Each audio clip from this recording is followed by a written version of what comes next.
வடிவேலு படப்பாணியில் 4 பேரை திருமணம் செய்த டாக்டர் பெண். 2017 லாஸ்ட்ல மீராங்கிற பொண்ணை காதல் திருமணம் செஞ்சு கொண்டேன். இன்ஸ்டாகிராம் மூலியமா நான் இன்னொரு பையன் கூட திருமணம் செஞ்சு கொண்டதை நான் தெரிஞ்சுக்கிட்டேன். இதுக்கப்புறம் என்ன மாதிரி எந்த பசங்களும் பாதிக்கப்படக்கூடாது, அதுக்காக இந்த விசாரணையை செய்யணும்.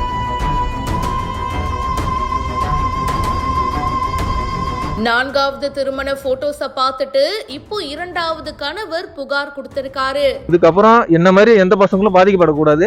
மயிலாடுதுறையில சீர்காழி பக்கத்துல இருக்கிறவரு ஜீவா மகன் சிவச்சந்திரன். இவரு ஒரு பிரைவேட் பேங்க்ல வேலை பார்த்துட்டு இருக்காரு. இவருக்கும் நிஷாந்தி அப்படின்றவங்களுக்கும் இப்போ ரீசெண்டா கல்யாணம் ஆயிருக்கு.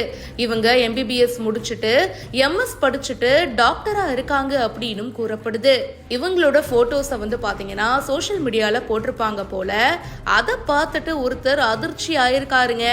இந்த போட்டோஸ பார்த்த மயிலாடுதுறை மாவட்டம் சீர்காழி பக்கத்துல தங்கராசு மகன் நெப்போலியன் அப்படின்றவரு இப்போ போலீஸ் ஸ்டேஷன்ல ஒரு புகாரும் கொடுத்திருக்காரு. 2017ஆம் ஆண்டு மீரா அப்படின்றவங்க எனக்கு அறிமுகமானாங்க.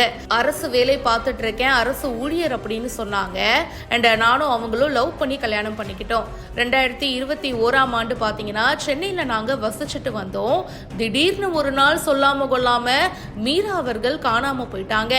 அதுக்கப்புறம் அவங்கள காண்டாக்ட் பண்ணவே முடியல. அப்படி இருக்கும்போது இப்போ ரீசெண்டா இந்த போட்டோஸை பார்த்து எனக்கு ரொம்ப ஷாக் ஆயிடுச்சு.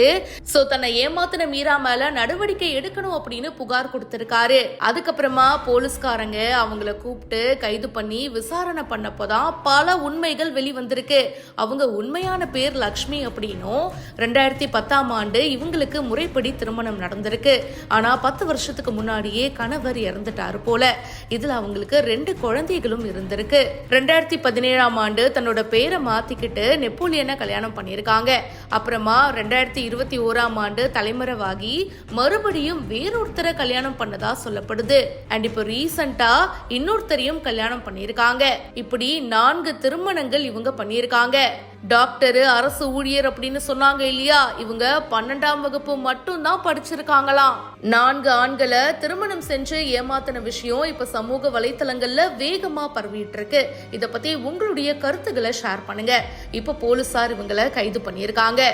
மேலும் பல செய்திகளுக்கு இப்பவே ஃபாலோ பண்ணுங்க.